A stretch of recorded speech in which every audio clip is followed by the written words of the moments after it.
తెలంగాణ గుండెకాయ లాంటి సింగరేణి సంస్థను కాంగ్రెస్ ప్రభుత్వం ఏ రకంగా అక్రమాలు ఊపులోకి నెట్టేస్తుందో బీఆర్ఎస్ సీనియర్ నేత మాజీ మంత్రి హరీష్ రావు పక్కా ఆధారాలతో సహా బట్టబయల్చేశారు. మంచిర్యాల జిల్లా జైపూర్ పవర్ ప్లాంట్ పనులకు సంబంధించి ఇప్పటివరకు తెలంగాణ ప్రభుత్వ అధికారిక డీపీఆర్ అప్రూవల్ లేదు. పవర్ పర్చేజ్ అగ్రిమెంట్ అసలు లేదు. అయినా సరే రూల్స్ అన్నింటినీ తొంగలో తొక్కి కాంగ్రెస్ లీడర్లు తమకు కావాల్సిన వారికి టెండర్లు కట్టబెట్టారని హరీష్ రావు సంచలన ఆరోపణ చేశారు. ప్రభుత్వ వైఫల్యం వల్ల సింగరేణిపై ఏడాదికి ఏకంగా 750 కోట్ల రూపాయలు అంటే రోజుకు 2.5 కోట్ల రూపాయలు చొప్పున అదనపు నష్టం భారం పడుతోందని ఆయన లెక్కలతో సహా నిరూపించారు. ఏడాదిన్నర గడుస్తున్న జైపూర్ థర్మల్ ప్లాంట్ విస్తరణ పనులకు సంబంధించిన డీపీఆర్ కు రాష్ట్ర ప్రభుత్వం ఎలాంటి అనుమతులు ఇవ్వలేదని హరీష్ రావు తెలిపారు. అసలు అనుమతులే లేనప్పుడు టెండర్లు ఎలా పిలుస్తారని, ఈ పనుల పర్యవేక్షణ కోసం ఒక ఆంధ్ర ప్రాంతానికి చెందిన వ్యక్తిని తెచ్చి జైపూర్లో ఎందుకు నియమించారని ఆయన ప్రశ్నించారు. ఎన్టీపీసీ అత్యంత తక్కువ ధరకు విద్యుత్ ఇచ్చేందుకు సిద్ధంగా ఉన్నా దాన్ని పక్కన పెట్టి ఇక్కడ పనులు చేపట్టే వెనుక భారీ కమిషన్ల దందా దాగుందన్నారు. అంతేకాకుండా మరో షాకింగ్ విషయం ఏంటంటే రాజస్థాన్ ప్రభుత్వం తనకు 24% వాటా ఇస్తున్నందుకు గాను భారత్ పాకిస్తాన్ సరిహద్దులోని జైసల్మేర్లో 1400 మెగావాట్ల సోలార్ ప్లాంట్ ఏర్పాటుకు భూమి కేటాయించిందని, బొగ్గు తవ్వే సింగరేణి సంస్థ అక్కడికి వెళ్లి ఆ బోర్డర్ ఎడారిలో సోలార్ ప్లాంట్ పెట్టాల్సిన అవసరం వచ్చిందని, అసలు ఈ ప్లాంట్ ఎవరి స్వార్థం కోసం పెట్టిస్తున్నారంటూ ముఖ్యమంత్రి రేవంత్ రెడ్డి హరీష్ రావు నిలదీశారు. ఒకప్పుడు 1000 కోట్ల ఫిక్స్డ్ డిపాజిట్లతో లాభాల్లో నడిచిన సింగరేణిని ఈ రోజు కాంగ్రెస్ ప్రభుత్వం ఓవర్ డ్రాప్ల పరిధిలోకి నెట్టేసిందని హరీష్ రావు ఆవేదన వ్యక్తం చేశారు. Jaipur thermal project, Jaisalmer solar టెండర్లపై తక్షణమే పూర్తిస్థాయి విచారణ జరిపించాలని ఆయన డిమాండ్ చేస్తున్నారు. జైపూర్ పవర్ స్కామ్ ఇది చాలా ఇంట్రెస్టింగ్.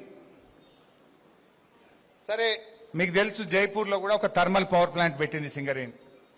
800 మెగావాట్ का एक प्लांट लगाया సింగరేణి. కాంగ్రెస్ ప్రభుత్వం వచ్చినాక ఇంకొక పవర్ ప్లాంట్ పెట్టాం 800 మెగావాట్లని స్టార్ట్ చేసింది. సరే, ఎప్పుడైనా ఒక పవర్ ప్లాంట్ పెడితే ఆ తయారైన కరెంటు, ఉత్పత్తి అయిన కరెంటు ఎవరు కొంటారు అనేది పీపీఏ, పవర్ పర్చేజ్ అగ్రిమెంట్ అని చేసుకుంటాం.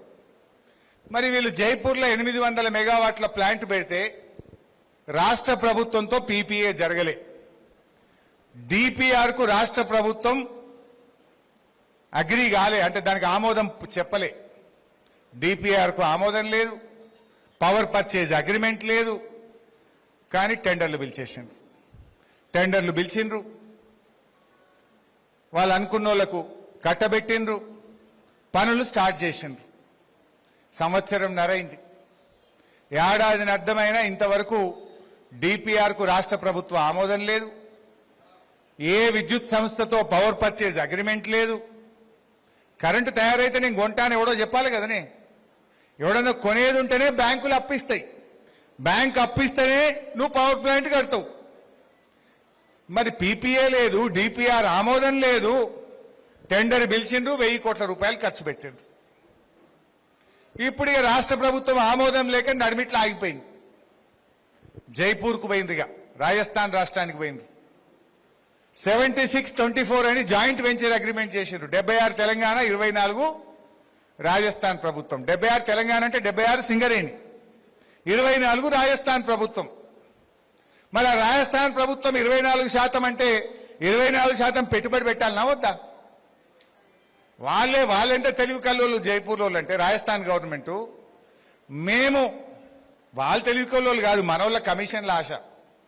రాజస్థాన్ గవర్నమెంట్ ఏం చెప్పింది, మా 24% వాటా కింద పాకిస్తాన్ బార్డర్ల జైసల్మీర్ జిల్లాల ఆ ఎడార్ల మీకు 1400 మెగావాట్ల సోలార్ పవర్ ప్లాంట్ పెట్టడానికి జాగా ఇస్తాము. సింగరేణోడట పోయి పాకిస్తాన్ బార్డర్లో జైసల్మీర్లో